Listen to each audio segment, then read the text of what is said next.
आपने अपने बेटे को 500 रुपये दिए और 500 रुपये का वो दुरुपयोग करे तो आप क्या कहते हो? अब नहीं दूंगा, अब की बार तुझे 500 रुपये देने वाला नहीं हूं, तू इसका दुरुपयोग करता है, अब तुझे बिल्कुल पैसे नहीं दूंगा मैं। कहते नहीं कहते हो? अरे बोलिए ना, कहते हो ना? है तो जैसे उसने 500 रुपये का दुरुपयोग किया, आपने दोबारा 500 रुपये नहीं दिए उसे। इसी तरह ये शरीर हमें मिला है, इस शरीर का यदि हम दुरुपयोग करते हैं तो ये हमें दोबारा मिलने वाला नहीं है। दिन भर आंखों को दुनिया भर की बुरी चीजों को देखने में करते हैं, कान का प्रयोग सारे दिन राग निंदा बुराई सुनने में करते हैं, इस मुंह का प्रयोग हम सारे दिन निंदा बुराई चुगली लड़ाई झड़ाई राजनीति में करते हैं, इस शरीर का प्रयोग केवल भोग विलास में करते हैं, तो ये शरीर हमें दोबारा मिलने वाला नहीं है। पुण्य के उदय में एक बार तो मिल गया है, अब वो दोबारा मिलने वाला नहीं है। तो इसीलिए पुण्य के उदय में मिला है, इसे आत्मा में लगा दो। किस में लगा दो? आत्मा में लगा दो। आत्मा में यदि लगा दिया तो शरीर भी कहेगा थैंक यू। क्या कहेगा?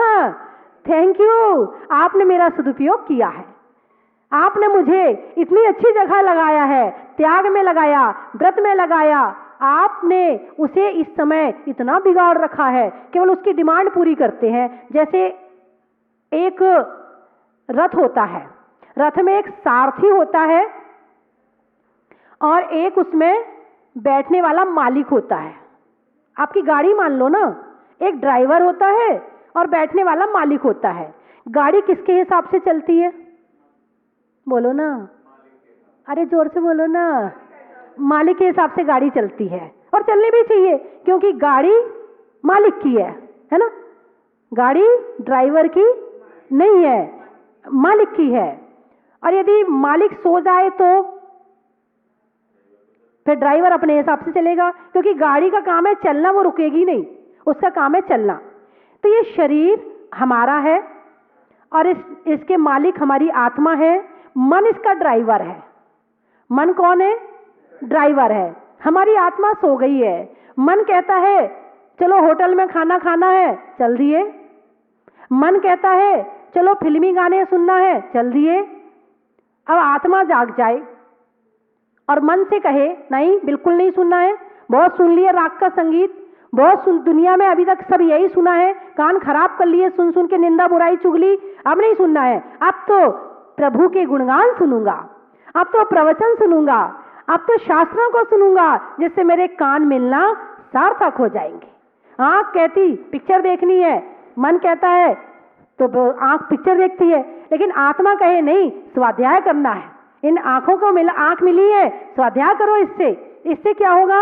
हमारे ये शरीर मिलना सार्थक हो गया और जो गाड़ी चल रही है वो मालिक के हिसाब से चल रही है। मालिक को जगाओ, सो गया वो, हमारी आत्मा सो गई है। जैसे जंगल में जब तक शेर सो जाता है तो जो वहां पशु पक्षी होते हैं आराम से घूमते हैं, शेर तो सो रहा है ना? और जब आत्मा जाग जाए, वहां का जंगल का शेर जाग जाए, तो जो पशु पक्षी होते सब अपने बिल में घुस जाते हैं, एक दहाड़ लगाता है, सब अपने अपने बिलों में घुस जाते हैं, सब अपने अपने घोंसलों में घुस जाते हैं। शेर जाग गया, अब कोई बाहर आने वाला नहीं है। ठीक हमारी आत्मा ही ऐसी है, वो आत्मा हमारी अपने अच्छे ज्ञान की तरफ से सो गई है और एक बार जाग जाए तो इस संसार की बाहर की चीजें अपने आप भागनी शुरू हो जाएंगी। अपने आप कुछ नहीं चाहिए, मन कहेगा कुछ नहीं चाहिए, आप तो बैठो स्वाध्याय करो, हमें कुछ नहीं चाहिए, हम गुस्सा भी नहीं करवाएंगे, अपने आप जाग जाएगा। तो बंधुओं, अनादि काल बीत गए। कितने काल? अनादि काल में थोड़ी सी गिनती अपन लगा लें। आप इस जिंदगी में कोई 50 का होगा, कोई 60 का होगा, कोई 70 का होगा, कोई 80 का होगा, इसके बाद तो लस्सी होती है है? जीना नहीं चाहता आदमी, इसके बाद नहीं जीना चाहता, गाड़ी पुरानी हो गई है, नहीं जीना चाहता है ना? तो इतने साल के, इसके पहले आप कहाँ थे बता सकते हैं आप? इसके पहले कटे थे? अटे तो नहीं थे, कटे थे? नहीं पता। शास्त्रों के अनुसार कहीं ना कहीं थे, पिछले जन्म में भी शायद अच्छी जगह होंगे, क्योंकि अच्छे काम किए होंगे, तभी हमें मनुष्य पर्याय मिली है और ये सब कुछ मिला है। अच्छी जगह तो थे, इसका मतलब ये हुआ। उसके पहले कहाँ थे, उसके पहले कहाँ थे, उसके पहले कहाँ थे, उसके पहले कहाँ थे, बस भ्रमण कर रहे थे। कौन सी गति में थे ये हमें याद नहीं है। और अब यहाँ जो आए हैं, तो इस जन्म में जो जिस शरीर में आज आप बैठे हैं, क्या आप इस शरीर में हमेशा रहेंगे? अरे बोलो ना, पक्का? नहीं, ऐसा नहीं लग रहा मुझे आपको देखकर। इस शरीर में रहेंगे क्या? नहीं रहेंगे ना। जब रहना नहीं है तो फिर टेंशन किस बात की? आप यहाँ आए, रात को यहाँ रुके, आपको पता यहाँ एक रात रुकना है, थोड़ी सी परेशानी भी होगी तो क्या सोचोगे? एक रात की बात है, एक रात की बात है, कोई बात नहीं है कि रात तो रुकना है, कोई बात नहीं है। अब यहाँ तो आपने सोच लिया कि एक रात है, वहां पर घर में रहकर क्यों नहीं सोचते कि 2-4 साल की तो बात है, 10 साल की तो बात है, घर में क्यों नहीं सोचते हो? यही तो सोचना है कि जब मेरा है ही नहीं है तो फिर ये सोचे ना, जब हमें रुकना ही नहीं है। धर्मशाला को आपने धर्मशाला तो मान लिया, घर को ही धर्मशाला मान लेना कि यहाँ से भी हमें जाना है, यहाँ रहना नहीं है, अस्थाई है हम। आपसे कोई पूछे आपका स्थाई पता? हाँ जी चिरंजी लाल जी, आपसे आपका स्थाई पता पूछें तो बताइए, क्या बताएंगे आप? क्या बताएंगे? बोलकर बताइए ना मुझे। हाँ, बंगई गांव से आए हैं, ये आपका स्थाई पता है? आपसे 25, 50, 100 साल बाद आप वहीं मिलेंगे मुझे, तो आपका स्थाई पता कहाँ हुआ फिर? वो स्थाई पता कहाँ हुआ? वो यदि आप 25, 50 साल बाद वहां नहीं मिलेंगे तो स्थाई पता कहाँ हुआ? वो तो अस्थाई पता हो गया। अरे बोलो ना जब स्थाई पता है ही नहीं है, हम स्थाई है ही नहीं, हमारा स्थाई पता है, हम अभी वहां पहुंचे नहीं है। हमारा स्थाई पता है मोक्ष, हमारे स्थाई पता है मुक्ति, सिद्धालय, वो हमारा स्थाई पता है। वहां हम पहुंचने का प्रयास भी नहीं कर रहे, हम तो अस्थाई में घूम रहे हैं। कहाँ घूम रहे हैं? अस्थाई में घूम रहे हैं, और उसी को ही अपना मान लिया है। किसको अपना मान लिया है? अस्थाई को ही अपना मान लिया है। बस भगवान महावीर पुद्गल और चेतन को अलग अलग करके यही कहते हैं, तू यहाँ स्थाई नहीं है, मत पड़ यहाँ के, इससे जुड़ मत, इतना मत जुड़ जा कि तेरे मन में विकल्प आ जाए, तेरा मन खराब हो जाए, कर्मों का बंद हो जाए और ये कर्म कहीं तुझे नीचे ना ले जाए। इसलिए बिल्कुल मत जुड़। व्यवहार में करना भी पड़ता है, लेकिन अंदर में श्रद्धा होनी चाहिए, ये मेरा नहीं है। व्यवहार में यदि आप कहोगे भाई साहब ये आपका ही मकान है, वो कहेगा लाओ मेरे नाम रजिस्ट्री करवाओ, आपको ही बाहर निकाल देगा, तो वो व्यवहार वाली बात है। रजिस्ट्री भी करवानी पड़ेगी, नाम भी लिखना पड़ेगा, सब करना पड़ेगा, लेकिन अंदर में एक श्रद्धा होनी चाहिए कि मेरा कुछ भी नहीं है। जब ऐसी श्रद्धा अंदर में बैठ जाएगी तो ये जीवन सफल हो जाएगा। जैसे एक व्यक्ति चौराहे में खड़ा है, रात का अंधेरा है, उसे रास्ता नजर नहीं आ रहा, घनघोर अंधकार है, बारिश भी हो रही है, घटाएं छाई हुई हैं, बड़ा परेशान हो रहा, रास्ता नजर नहीं आ रहा, कहां जाऊं, हे भगवान कहां जाऊं। और अचानक एक बार बिजली चमकती है, एक बार 2 बार, कितनी देर के लिए चमकी बिजली? एक क्षण के लिए, एक क्षण के लिए बिजली चमकी और उस बिजली में उसे अपना रास्ता मिल गया, मुझे इस रास्ते पर जाना है।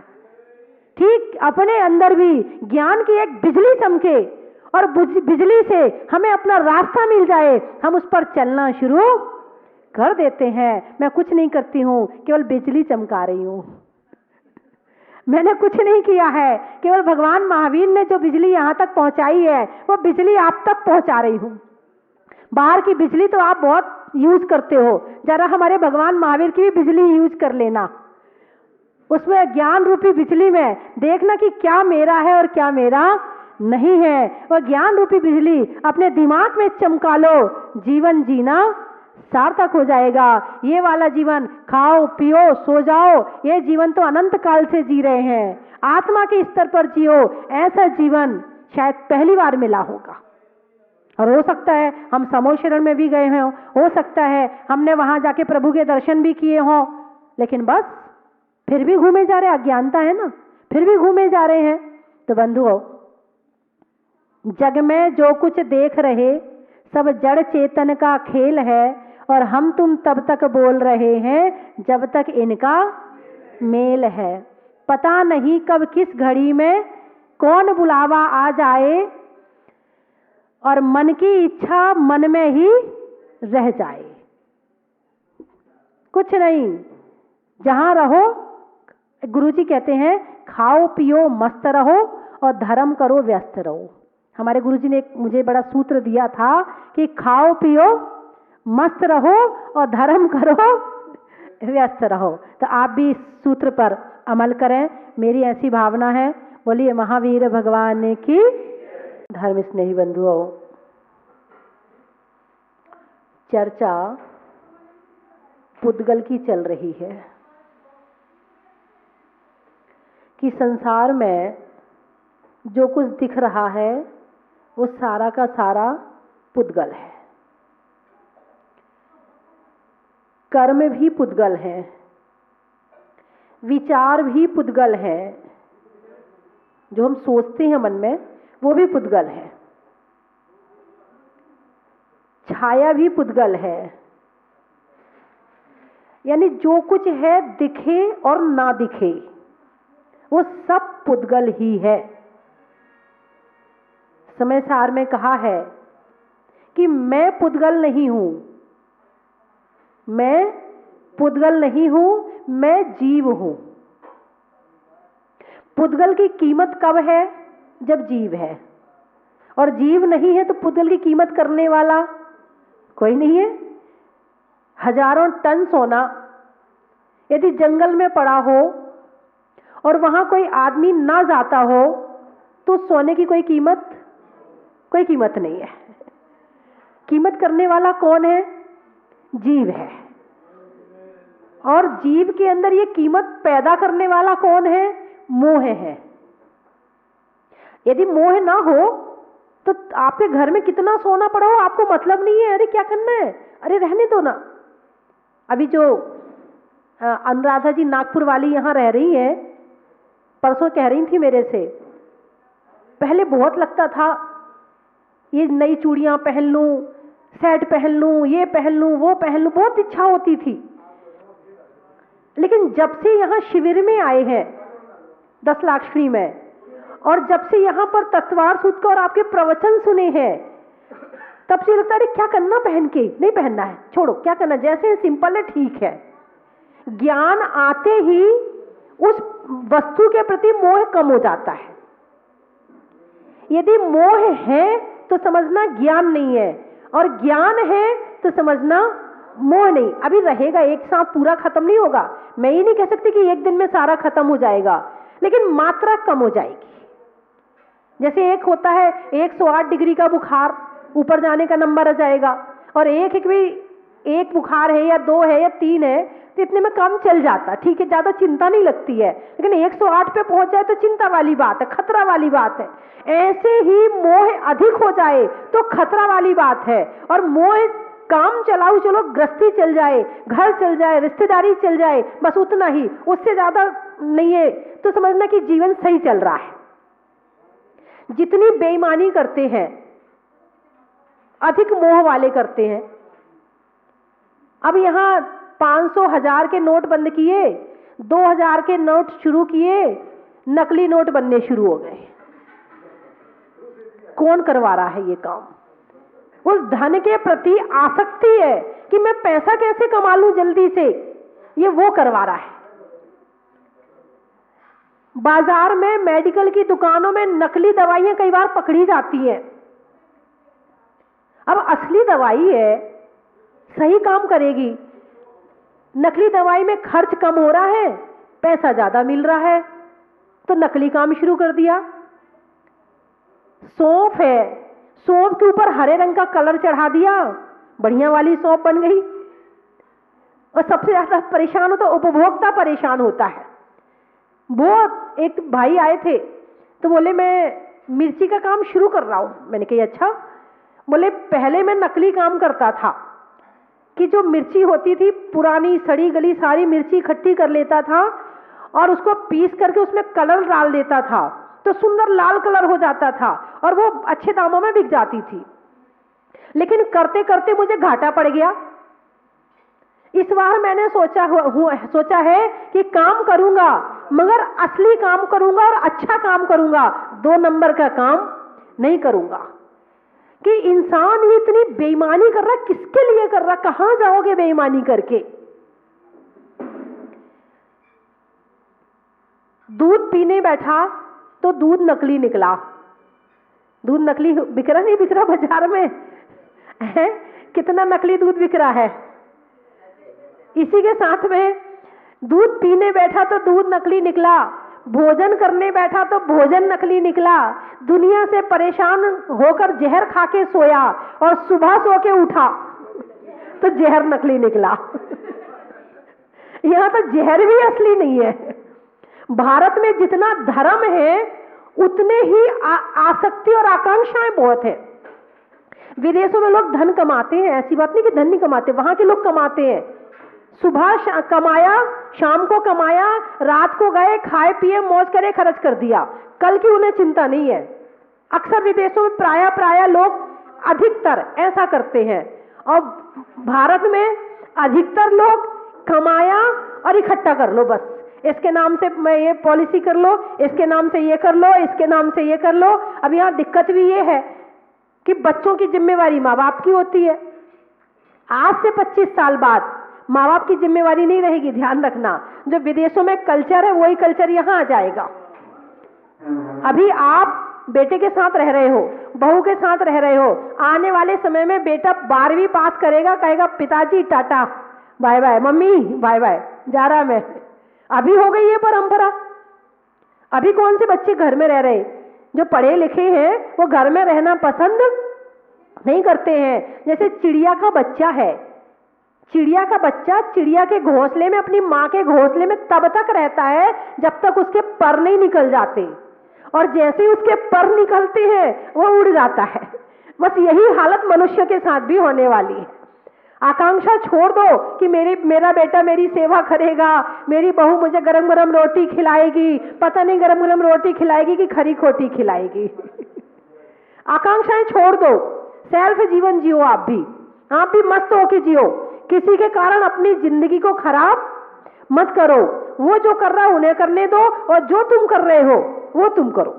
वो समझदार हो गए, उनके पर निकल गए हैं, अब उन्हें उड़ना आ गया है। तुम पकड़ने का प्रयास करोगे, परेशानी होगी। अनुशासन अच्छी बात है, बच्चे समझदार हो तो स्वयं ही अनुशासन में रहते हैं, और बच्चे समझदार ना हो तो अनुशासन करने के बाद भी छूट जाते हैं।